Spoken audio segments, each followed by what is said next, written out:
মাধুর্য বিশ্বাস। আমি শ্রীমদ্ ভগবদ গীতার নবম অধ্যায়ে রাজবিদ্যা রাজবুদ্ধ যোগে 29 এবং 30 নং শ্লোক পাঠ করার চেষ্টা করছি। ওম নমঃ ভগবতে বাসুদেবায়।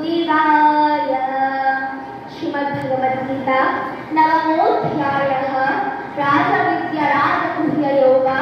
শ্রী ভগবান উবাচ समहं सर्वभूतेषु न मे देशस्ति न प्रियः ये भजन्ति तु मम भक्ताः मयि ते तेषु च प्रियहम्।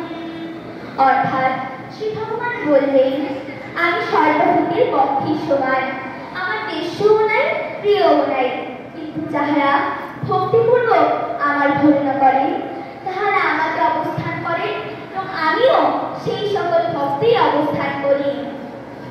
অপি চেতু দুরাচারা ভজতি মাম অনন্যভাব সাধুরেব সমন্তব্যো সম্যগ্যাবস্থিতা দিশা।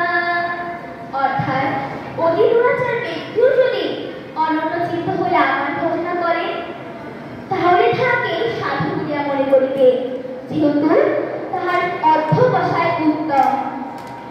সর্বেষাং মঙ্গলং ভূয়াৎ সর্বে সন্তু নিরাময়াঃ সর্বে ভদ্রাণি পশ্যন্তু মা কশ্চিৎ দুঃখভাগ্ ভবেৎ।